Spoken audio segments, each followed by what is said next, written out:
The Journey of the Hopes, Part 2. So we are The Truth Is, and this is Jared and Krista.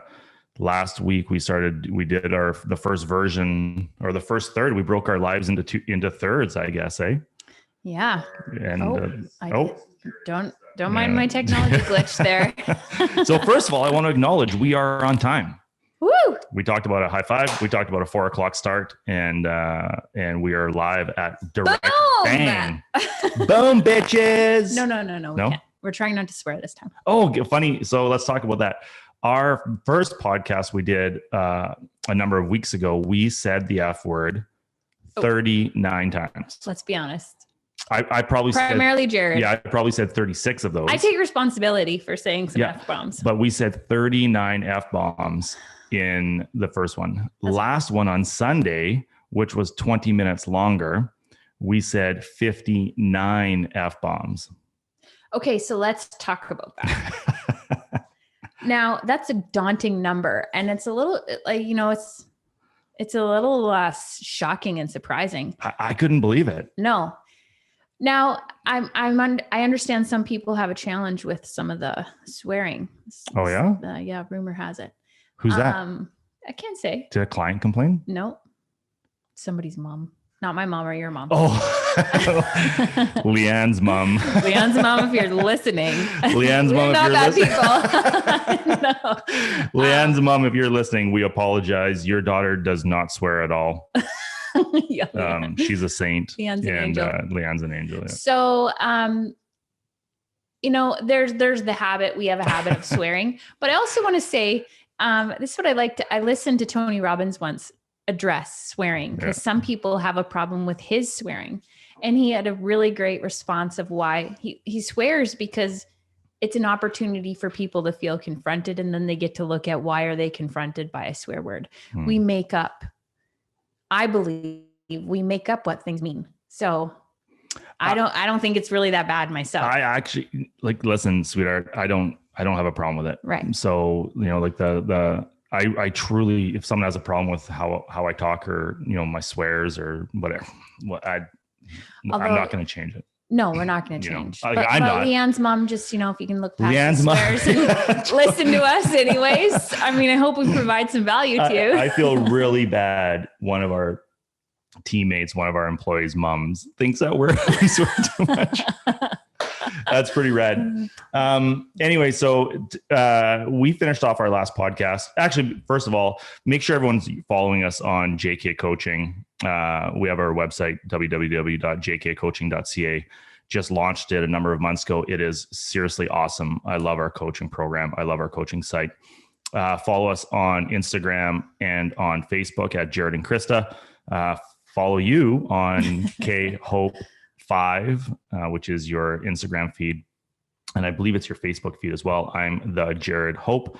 So make sure you're following, make sure you're liking, make sure you're sharing stuff. The whole purpose of these podcasts is to really talk about the truth, and not just the truth of real estate investing, which is our kind of main vehicle that we kind of drive, but also the truth about life, the truth about our journey, the truth about how really hard it is at times. Yeah. And our experience of personal growth. Personal growth. Yeah, absolutely. That's going to be stage 3 of this story. So we broke down the first 2003 to 2010. How do we do it? Why do we buy it? How do we get into it? Who started it? Who did what? What were we buying? It was all this, funny stories. We have all kinds of funny stories to share about real estate. And then the second part, which is today, is going to be 2010 to 2015. Some really, it was a turnaround of our portfolio, but it was maybe the start of, I don't want to say the collapse of our relationship, but the start of some really tough times to come. Yeah. Yeah. So you prepared to get vulnerable?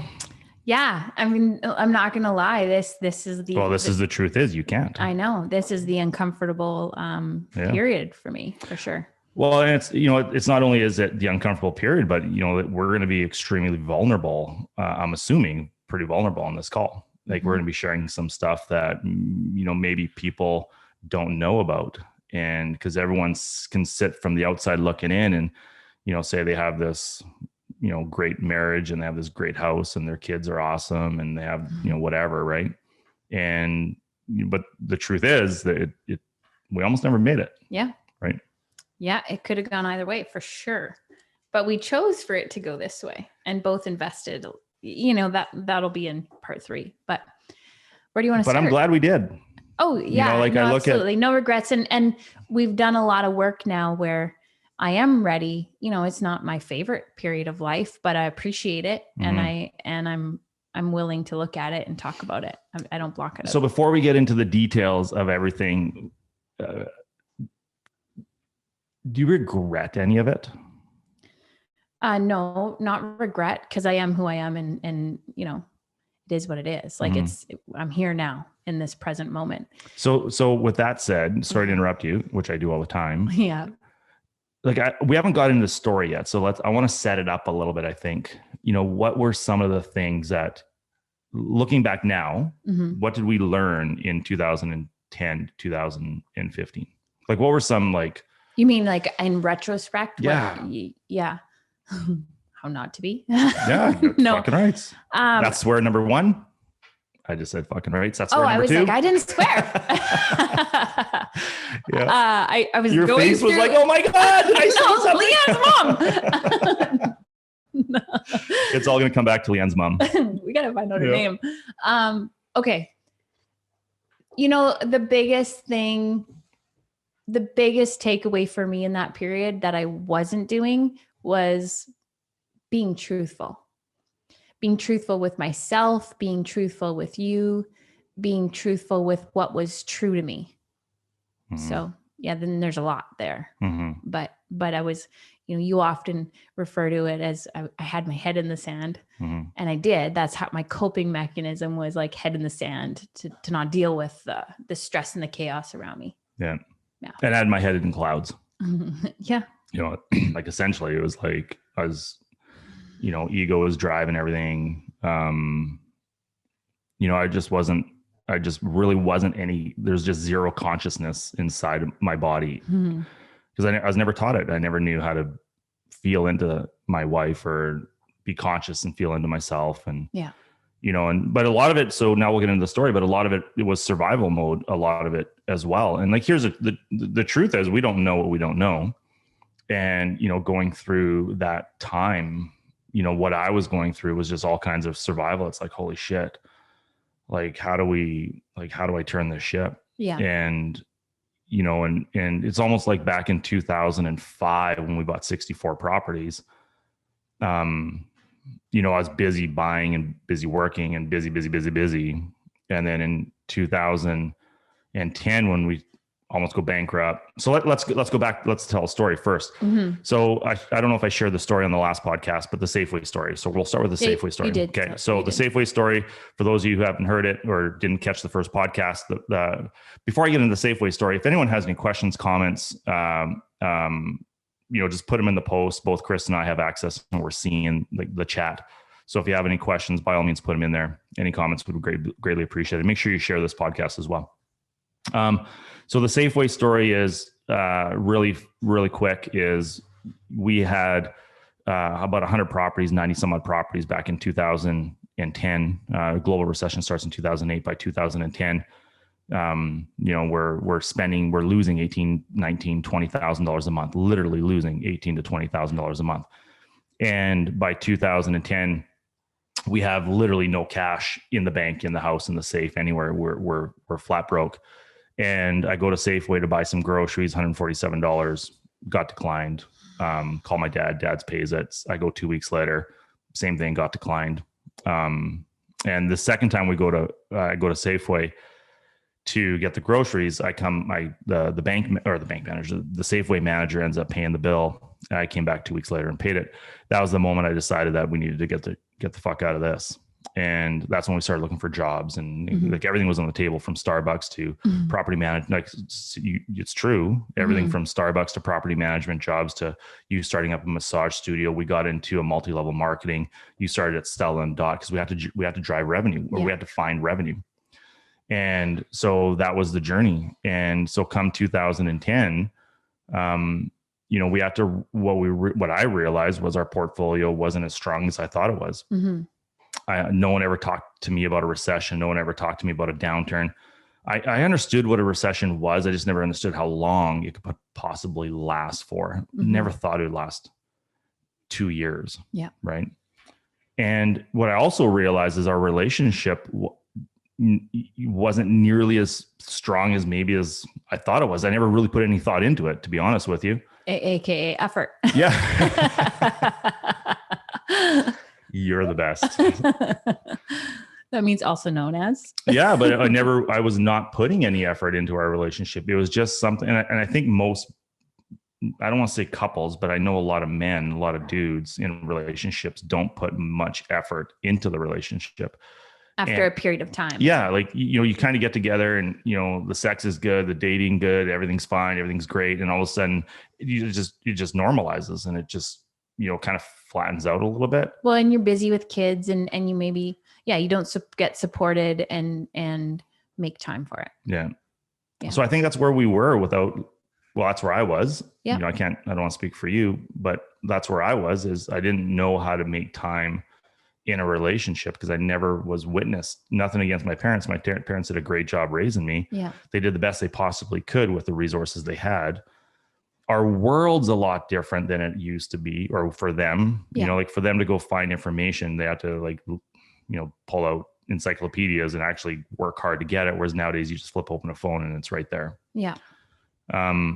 And I want to say on that, our opportunity in every generation is to do better than the generation before, to grow and learn from the previous generations. And so, it's no knock against anybody, but we also aren't being taught how to be in relationship. And maybe we had really great role models, but maybe we didn't.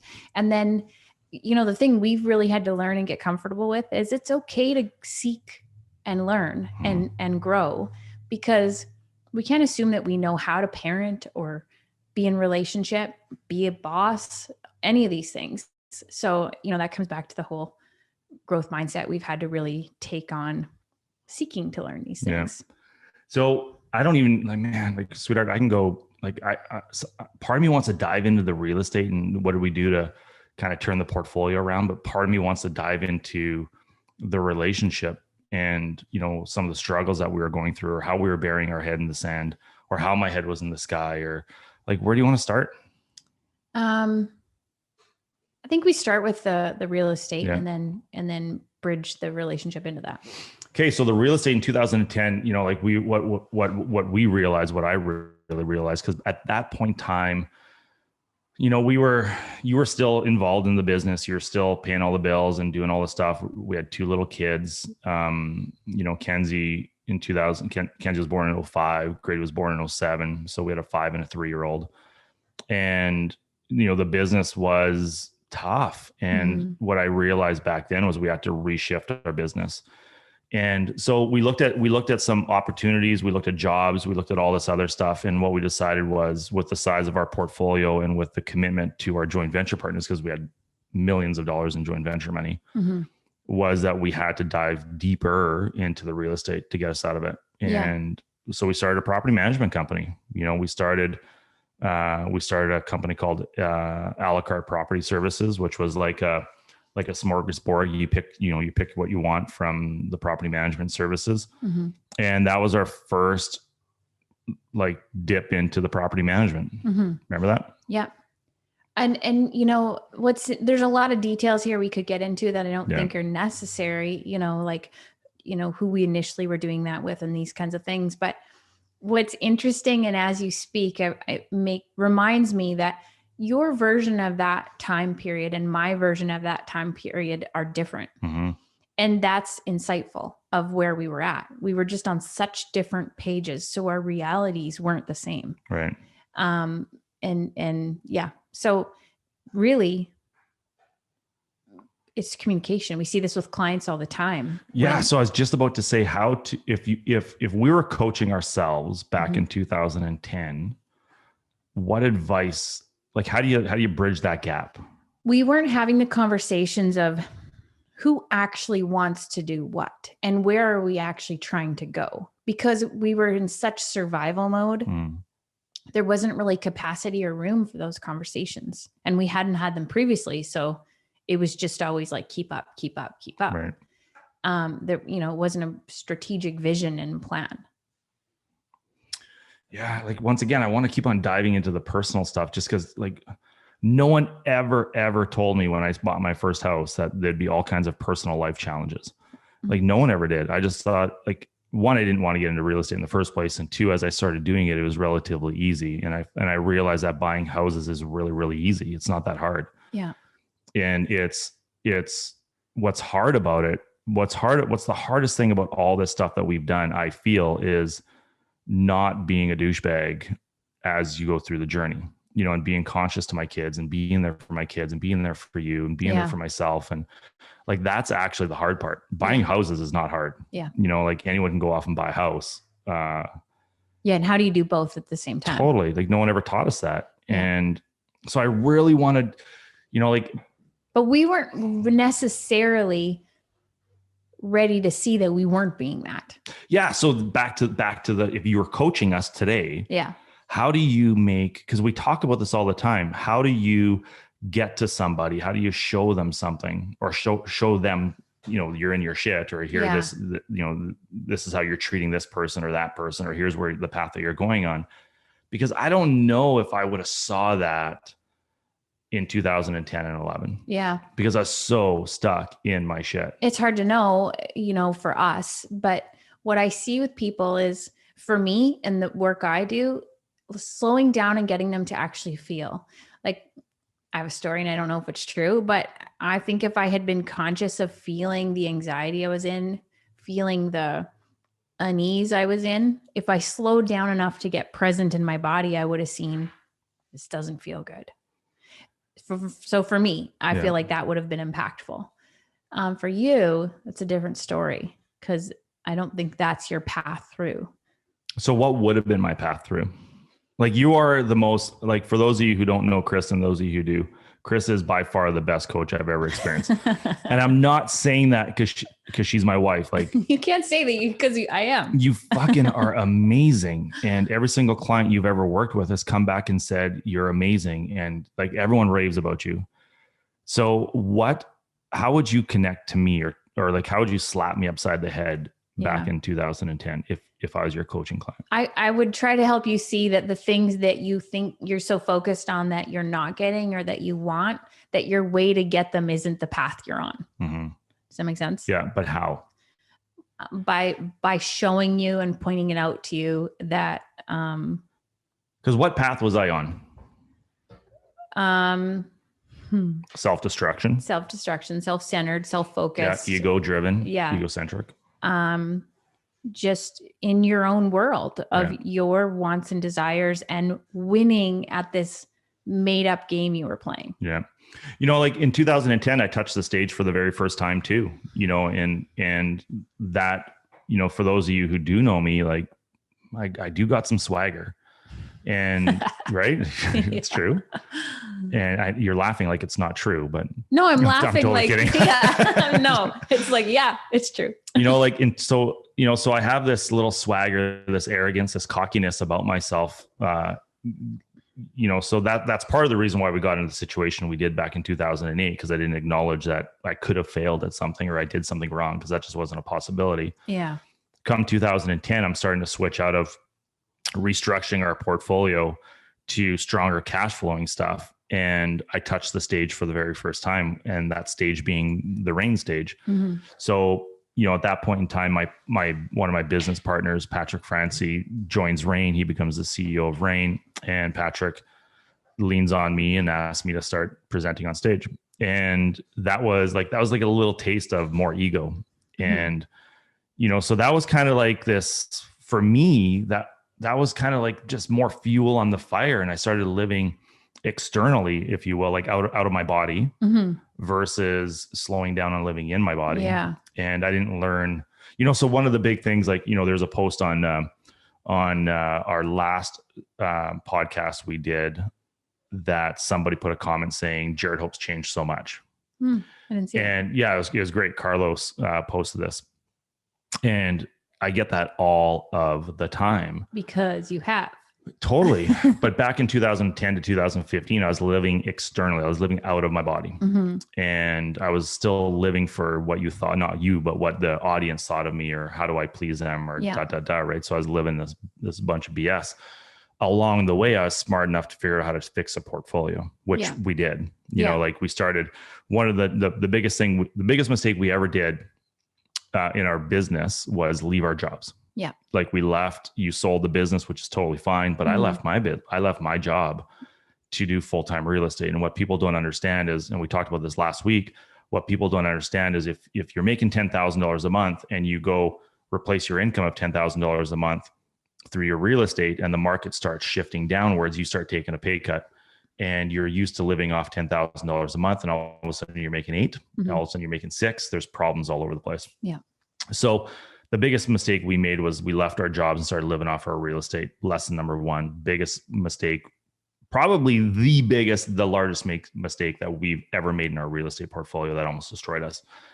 So in 2010, we got back to the basics. We created a job.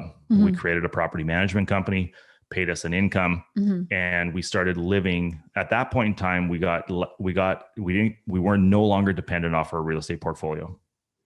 We shifted to the mindset of we're going to live off our jobs. We're going to retire off our real estate portfolio, which is how it should be. Yeah.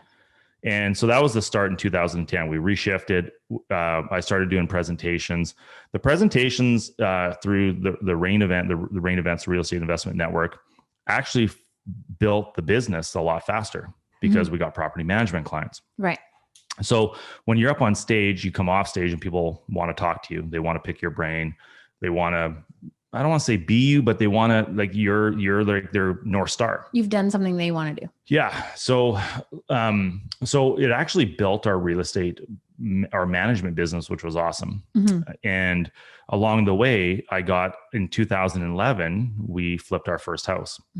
So, so by 2010, end of 2010, early 2011, we're still in the process of building businesses because we don't want to live off our real estate portfolio. The other big thing that I realized was I needed to start paying off some debt. We were pretty leveraged out. And because back in the day, how we were taught was, and nothing against it, it was just the way it was leverage, leverage, leverage. Yeah. Buy a house, refinance it, buy a house, refinance it, buy a house, refinance it. And, so by 2010, we refinanced pretty much all of our properties. Yeah. And we're no further ahead than we were in 2003. We had no mortgage pay down. We had no appreciation because the market shifted. And our cash flow was fucking terrible. And it was just a disaster. Yeah. And so we were doing that from ego in lots of ways where, to leverage is to get more properties. But more properties doesn't necessarily mean more wealth. It just means more debt potentially. Totally. More risk. I'm just curious, like, let's back up and ask like a basic question. Is there a certain percentage that you would say someone should be leveraged out or shouldn't be, or what? Yeah, good question. I was talking to a coaching client we have the other day, Stefan. He has 4 properties. He just bought his 4th property. And we actually had this exact conversation, and everyone's threshold's different. Yeah. It's like a financial planner, little checklist. Totally. Thing, probably. Like this particular guy, he is, he's got to be 40, early 40s, late 30s. Yeah. And, so. He's not, the point of the story is he's not 22, 23 years old, just starting out in the game. Yeah. And, so my advice to him was have, like 30, 40 grand as a cushion on these 4 properties, because what I don't want ever to happen again is my life to be sacrificed, my quality of life be sacrificed to float the portfolio. Right. So if you have a big enough cushion and, these 4 houses cash flow, say $1,000 a month, he's going to be doing $4,000 a month of cash flow. If he has a base of $30,000, $40,000 in 12 months, now he's going to have another $40,000, $50,000 where at the end of that year, now he has options where, someone who is 23, 26, 27, something like that, I'd probably encourage them to do some house hacking. Yeah. And, where you buy a house, live in it for 5%, move out, do another one for 5%, move out, do another one for 5%. So now you can be a little bit more leveraged because your runway is a little bit longer. Yeah. and your capital that you have to lose is a little bit smaller. So you got to play the game a little bit differently. So that's probably, so it's a tough question. Yeah. Yeah. And it's literally case by case. Yeah. So there's no set, we had a financial advisor a long time ago. Remember Glenn? Glenn said that we should have 10%, which looking back now, this was pre-2008. You remember? So pre-2008, before the financial recession, he told us that we need to have 10% saved for every dollar out there. So if we had a $300,000 loan, we needed $30,000 for that. Right. And I'm like, fuck off. That's the dumbest advice I've ever heard in my life. How am I supposed to grow my portfolio if I need to save 10% for every dollar out there? Mm-hmm. So I never did it. And then 2008 came. I really wish I had listened to that advice back then. It was like, I look back at that advice and I'm like, holy shit, he called that. How do you, on that, I like these nuggets you're dropping. How do you take a piece of information that, you're often like, no, I disagree with that. Right. But how do you take it and maybe run it by some people or something? How do you determine, like, is that a good piece of information? So, you're not in because what you used to do, I'm just going to name it, is like, you would find a way to prove what you wanted to do what you wanted, rather than actually openly seeking information. So on that note, like I now have a rule where I don't give any advice to anybody on the first shot. Okay. And because of me. Yeah. Because I could call up anybody. Oh yeah. Tell them my story, tell them my view of it, because I'm such a good salesperson. Yeah. And I would get the advice that I wanted to hear to go off and do what I wanted to do. Yes. And I was actually talking to a client the other day, and where he's starting to get people calling him and sending him questions and wants advice. And my advice to him was, don't do it. Don't give anyone advice. Yeah. Because it's very risky giving someone advice when you don't actually know them. Right. It's very like, I need to talk to someone for 4 to 6 hours, probably, before I can actually get the truth. Right. What they're into, what they're not into, what they're afraid of, what they feel, how conscious are they? What does their wives want? What do their lives want? What does the business want? So it's wives and lives. Mm-hmm. What does the business want? How does it serve the business? Like, there's so many things to know. Yeah.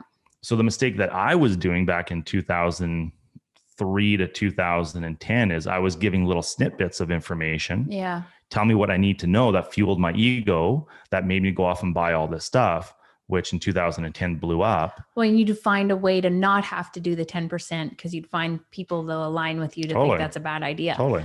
So to answer your question though, you asked what would someone do? So back in 2005, I joined a mastermind group. Yeah. You remember? Yeah. So there was Shane, there was Gerhardt, there was Paul, there was myself, there was I'm drawing a blank. Eating a great lunch every Tuesday or Thursday or something like that. We met downtown and we did this mastermind group. Mm-hmm. That year, that mastermind group, every single one of us had success. Yeah. We went off and did 100 plus. Paul and Gerhardt did like 35, 40. Shane and Usan, they went off and did 20, whatever it was. Like, everyone had success. Yeah. After that year, we dismantled and we parted ways, and I never had that sounding board to go back to and drop ideas or thoughts or troubles or fears so I literally was on an island by myself. Yeah. And this is one of the problems I have with groups. One of the problems I have with groups, large groups, where there's a lot of people that aren't players in those groups. Yeah. And listen, everyone has to start off. I get it. Everyone has a beginning. Totally get it. But the advice that I was trying to get or needing to get or wanting, I wasn't getting it anywhere. And these groups don't provide that. So now what happens, fast forward to 2021, which is today. Yeah. There's YouTube, there's Instagram, Facebook, there's all kinds of podcasts out there. We're one of them. Yeah. We talk about this all the time. Like, there's just so many places that people can get bullshit, random information. That's just not enough for them to make a fucking decision. Yeah. So what I'm hearing is it's funny because we talked about this in the first group, which is somewhat what men's groups can be, but like it's finding your tribe of mentors, tribe of people that you surround yourself with, that you can bring things to, that you're not just this island, like you say, making decisions that could potentially be really detrimental to yourself. So I just started up with a guy, and like we're kind of jumping. Obviously, this is our podcast. We can do what we want, but we're jumping all over the place. This is really relevant because you did not have this in 2000 in this period we're speaking of. Totally. Like these are, so we're not only telling a story of what we did, we're also sharing advice on what we needed at that time. And I just started a mentorship, a one-on-one mentorship call with a guy named Justin from a men's group that I belong to. And I belong to this men's group, EMLT, Embodied Men's Leadership Training Program, put on by John Weinland. And there's a group of 35-ish of us from all over the world, guys from Tokyo, from Australia, Canada, US, just all over. It's awesome. But I hooked up with a guy named Justin, and Justin and I, he has nothing to do with real estate, nothing. Before that, I used a guy named Jamie Warlab out of LA. And he's a speech coach, and he was looking to start up a business on men's. We did a 3-month exchange. Every Wednesday we met. And then now I'm doing it with Justin. So the point of the story is I'm now surrounding myself with people who can give me true, real advice, blunt, sharp advice from a conscious position, conscious state. Yeah. Versus giving me what they think is right. Yeah. Or me convincing. And the other thing is I get enough consistency for the next 3 months that Justin's actually going to get to know me to give me real advice on what fuels me and what's a fuck yeah to me. Yeah. Which I never had back in 2010 to 15. Okay. So let's jump in there for a second and get really specific around men with wives. What advice would you give a man around having these conversations with his wife? Have them.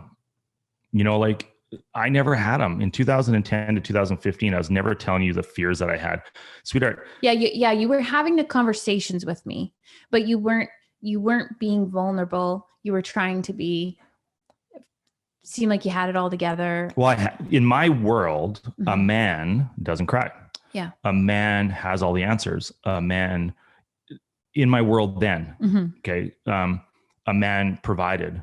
I was massively embarrassed in 2010 when I had to tell you we're almost bankrupt. Massively embarrassed. Like I'm getting goosebumps. I might cry just thinking about that from 2010. Like that was like something I've never felt before in my life. Because what did you make up that I would think? You would leave me. I wasn't good enough. Right.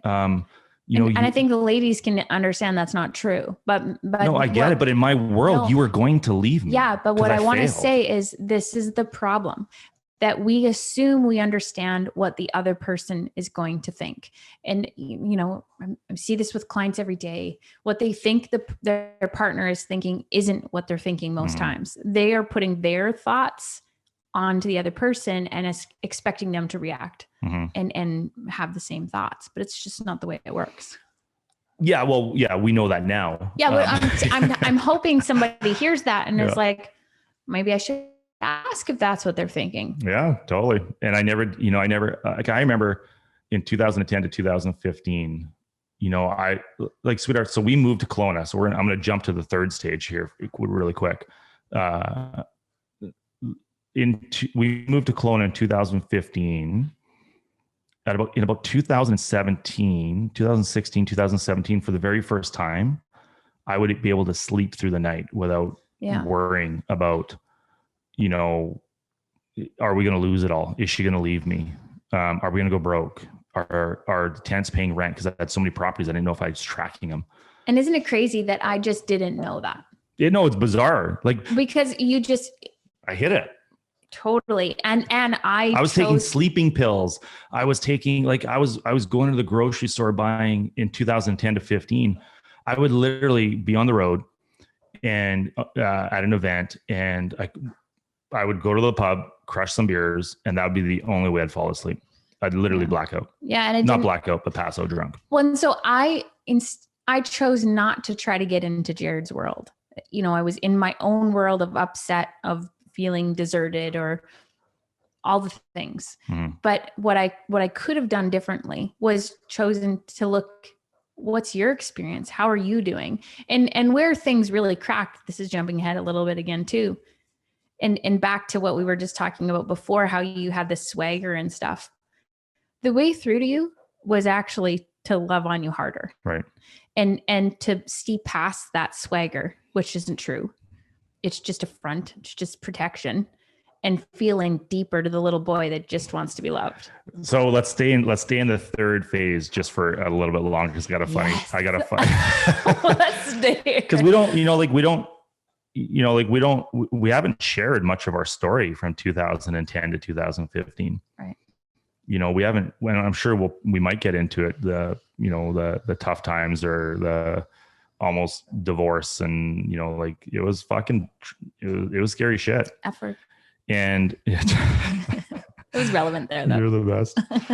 So in 2000, we start with John Weinland in 2000. Well, I started you with started him before me. a year before you, and that's 17. Probably. 17, 18. So funny story. So Krista just dropped or just said how you had to, you didn't know how to get into my world and tussle. So John will call it a tussle. And I remember the first time you started learning how to do that, you were, so John would say, listen, when Jared's doing something, you have to get him out of his mind and you got to get him in his body and you have to disrupt his thoughts. Yeah. And one of the things you might not remember this, but I'm sure you do because I poke fun at it every once in a while. You literally fell to the floor and started flopping like a fish. It was a tantrum, Jared. Do you remember doing that for the very first time John in the kitchen? Telling me to throw a tantrum, and I was like, "That's so embarrassing." Like I've never. But not a tantrum like fuck you, like that. You know, it was like you were flopping on the floor, and he was just like, "Stop using words." Like David Dida's work is third staging it, and third stage is not words. It's deeper than that. It's emotion or action.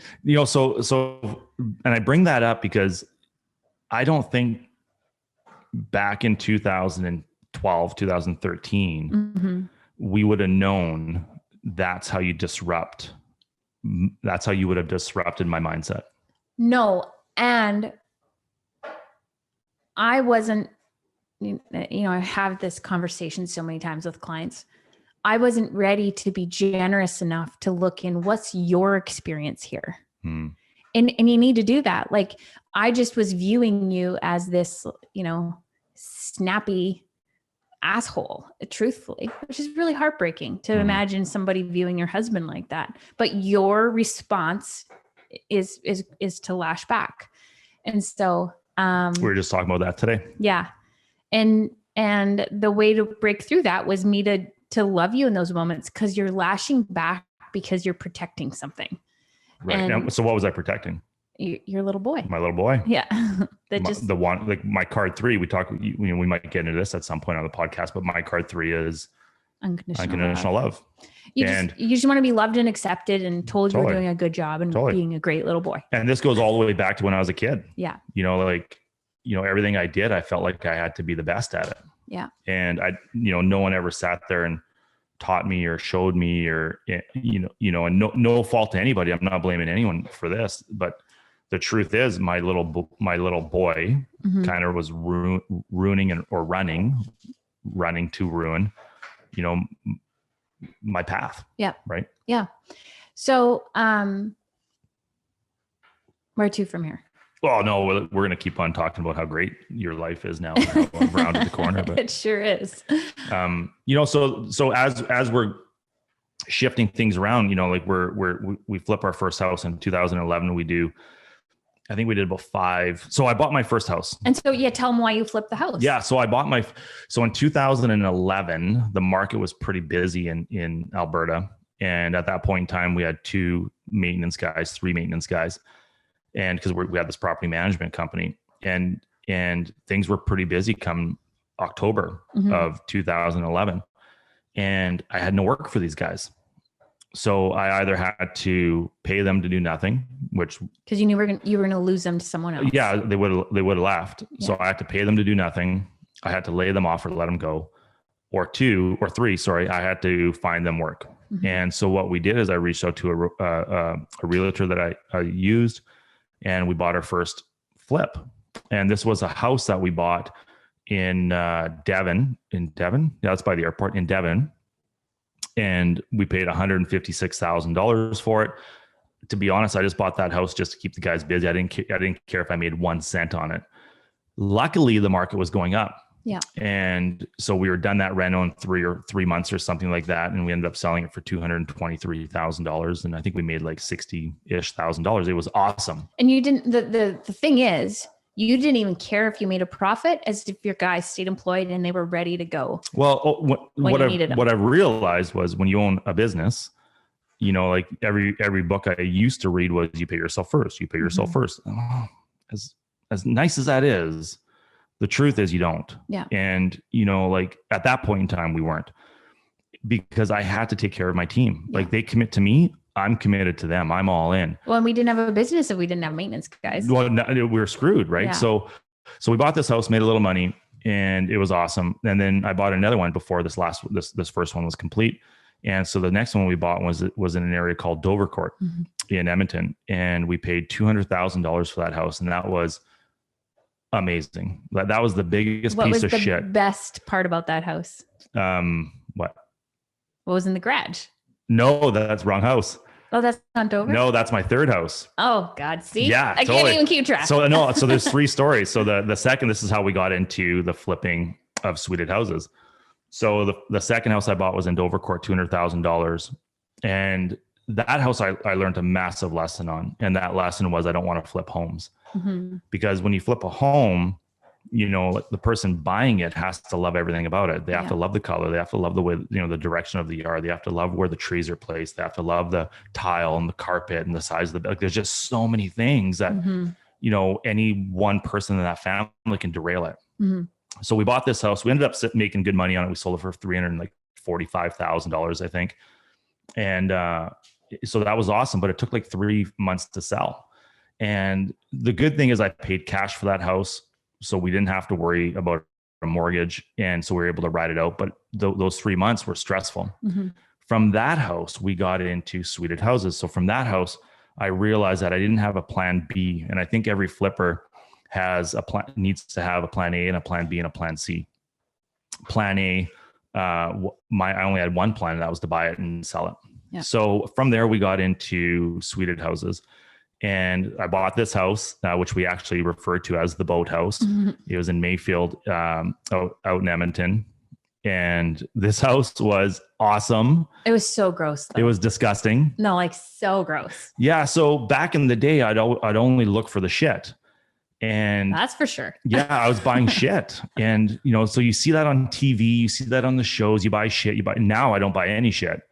So now I've totally changed. I buy off of MLS 95% of the time. I pay fair market value all the time. I never try to screw anybody. I'll go in with low ball offers. Yeah. I'll play the game, but I'm paying fair price. Mm-hmm. And I'm not out to screw anybody. I'm not out to hurt a seller. I'm not out to hurt anybody. So we buy this house out in Mayfield, and they're asking $330,000. It's way overpriced. Get it for $285,000. And I was actually $275,000 because this thing was beat up. Like, it was bad. Mm-hmm. And so I was using another realtor that I used at the time. His name was David. So we're negotiating back and forth. They want me to come up, and I said, yeah, okay, I'll come up, but I want what's in the garage. So the house was vacant, but the garage was full. And I remember when we did the showing, I went into the garage, and this boat was tarped up, and I lifted up the tarp, and it was a ski nautique. And so we bought this house for $285,000, and it had a ski nautique. It was awesome. There was a massive win. I was posting about it. I was telling everyone about it. It was so awesome. So we took the boat out. I got the house. We fixed the house. We sold it. It was awesome. Still manage that house to this day. And I didn't know that. Yeah, we still have it. Oh. And we don't own it. We sold it, but we manage it for the owner. And the boat we got fixed. Mm-hmm. We used it for one summer. Yeah. And then what happened? No, one trip. One trip. Yeah, we took it to the shoe shop. Mm-hmm. And then what happened?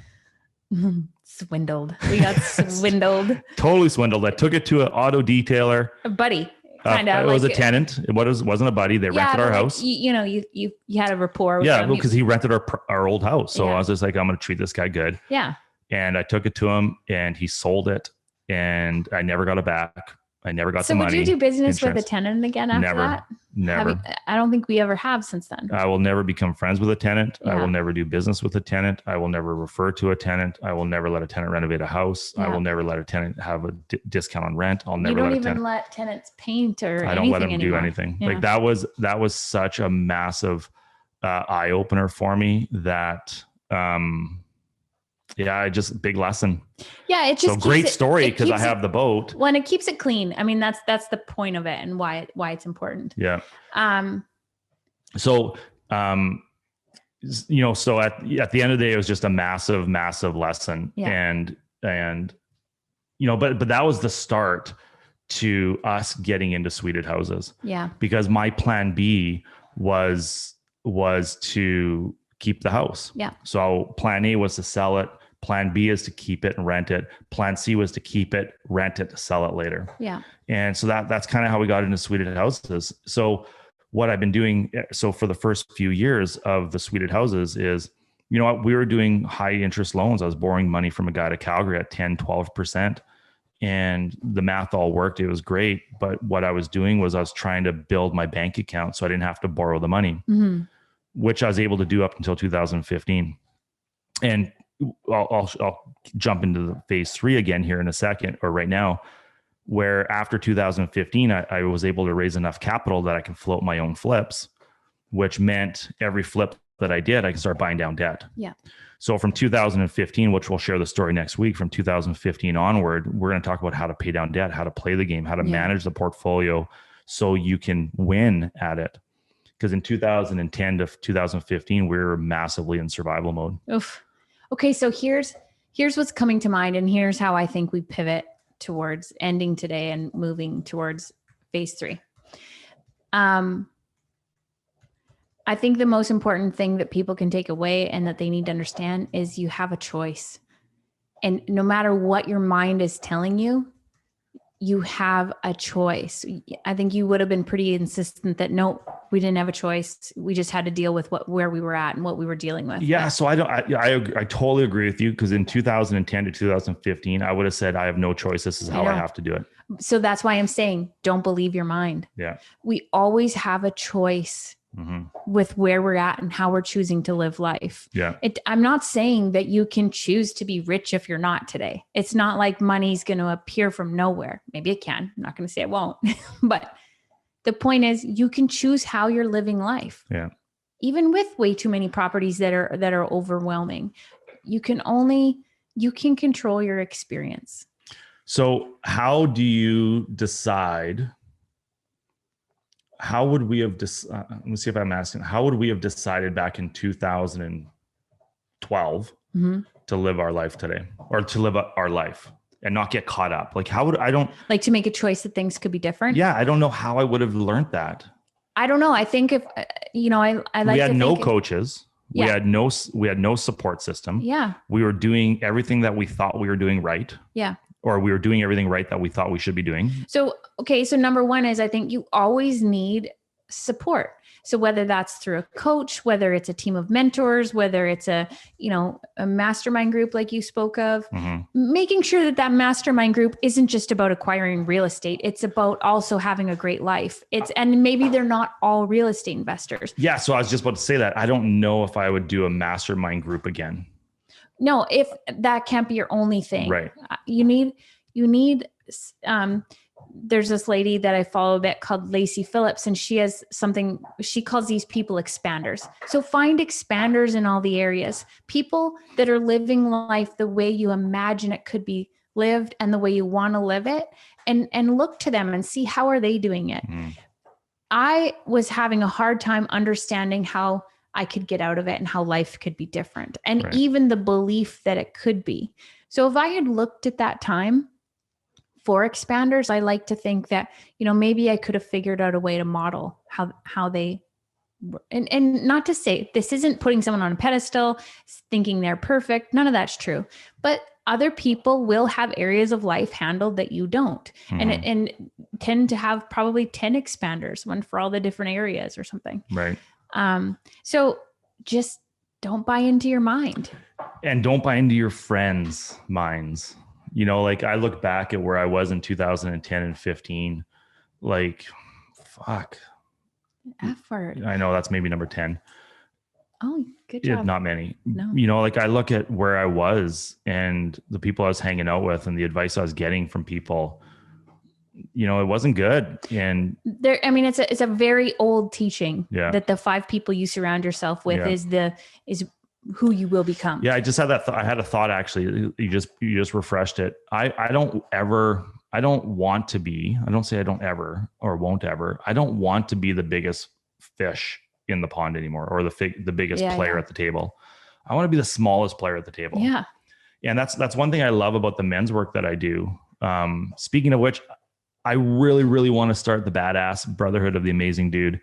Do it. It's something that I really, really want to do. And men need it. And I really wish I had it back in 2010 to 2015. And the work that we do on the men's stuff is unbelievable. Anyways, the group of dudes that I hang out with now, it's like, they're just cool. And, you know, like there's 35 guys in this group, and I would be probably on the bottom third as far as consciousness. Right. And that is awesome. Yeah. It's such a great place to be, because every person I talk to, I learn. They challenge me to be better. They challenge me to be more in depth. Let's talk about that though, because that's a tough position for you to be in. It's hard. It sucks, because sometimes I don't want to fucking show up. I know. So what do you tell somebody who's like you, who sucks at sucking? Yeah, get used. So Vince Fowler, who's a friend of ours. You know, he has a slogan that says "Embrace the suck." Oh yeah, it is awesome. Like, he has shirts made up and he has hats, and it's called "Embrace the Suck." Yeah. And that's great from him, because I see him as someone who, I think he's gotten over his ego a while ago. Like, ex-military guy. He has, his kid got sick a number of years ago, and he's very open about this story. Motivational speaker. He is phenomenal. Anyone who wants to follow an unreal guy, go follow Vince. But anyways, Vince has this saying called "Embrace the Suck." Yeah. And I never knew how to embrace the suck, because I thought, if I wasn't good at something, it's going to expose me somehow.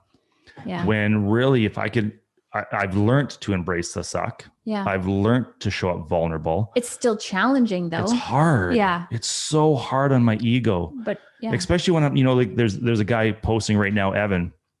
Evan's in my group, my men's group. And like I do work with this guy, Evan.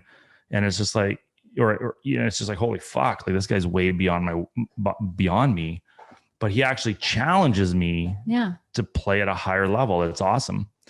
And, so I look back in 2010 to 2015, I was not hanging out with people like that. Yeah. I was hanging out with people who were not challenging. They reaffirmed who you were being in the world. And it was okay. Yeah. It's okay to do that. Or, they'd say, oh, Chris is not loving the shit out of you, and you're doing this and this for her. Like, the advice I was getting was wrong, because we were drunk. We were having beers and eating chicken wings. Well, and okay. So then we do need to wrap it up, but, you can only control yourself. Yeah. Anyone, you got to look at yourself. We're getting texts from the kids, and because they're like, "Are you picking us up?" So I'm getting a little distracted. I'm getting chirped. We're getting chirped by people. I love it. Okay, but here's Weber just said, "Nice hat." I've seen that hat before, implying that I wear it all the time. So it's my favorite hat. You were telling them it was your favorite hat. Yeah. But here's the thing: you can only control yourself, and what you can work on and look at is you. And you need to not accept behaviors from people and things. But at the end of the day, if you'd been having beers and talking about like, what am I doing to show up, as a douche? Why am I attracting a relationship where I'm not getting what I want? It's a different conversation.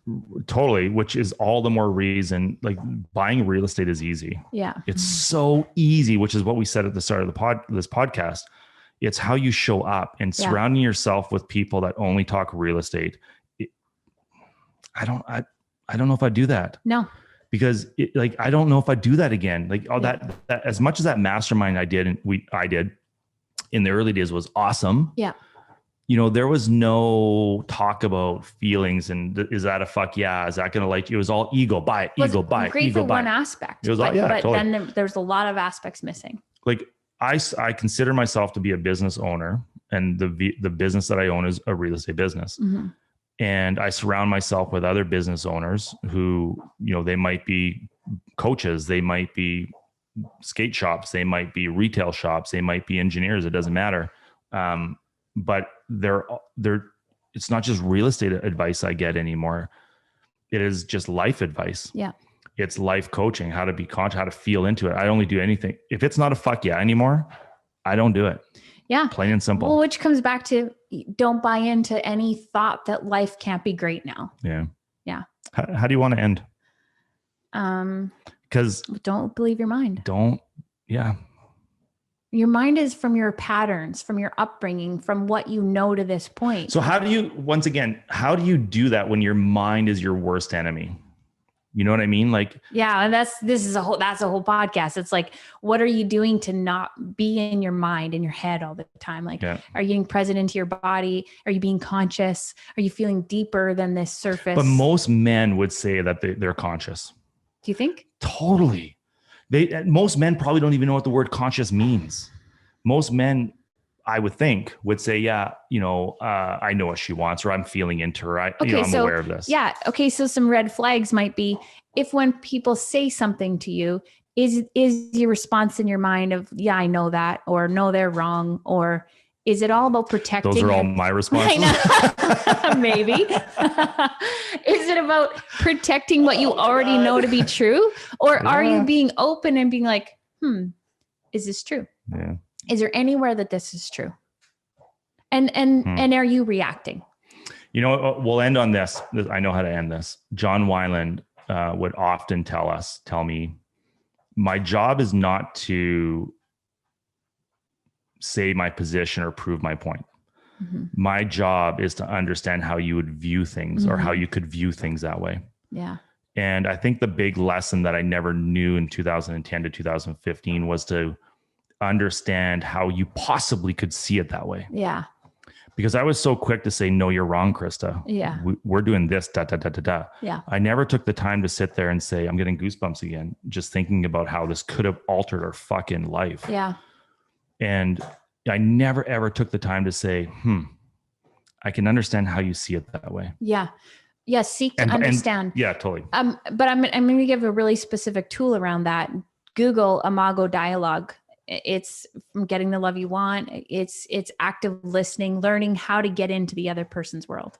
Just do it. So Google Imago. IMAGO. IMAGO dialogue, which is what we do. Active listening. So with that said, time's up. Make sure you share this. Make sure you follow us. We're going to switch. We're going to pivot. We're going to do one more podcast on our page, on my personal page, and then we're going to pivot to JK Coaching. So make sure anyone who's watching this, make sure you switch to the Jared and Krista Facebook page. Share it, like it, comment, reach out. Make sure you follow us on Instagram, Jared and Krista. The Jared Hope is my personal feed, and Krista's is KHope5. And thanks for joining us today. And we're going to do part 3, which is some good shit. Yeah. We're going to share some more personal stuff, some personal growth, some stuff that we're doing, how we actually turned our relationship around from borderline divorce to a pretty sweet life. Fuck yeah life. It's a fuck yeah. So with that said, take it easy. Make sure you follow it and share it. Any comments, let us know. Thanks, guys.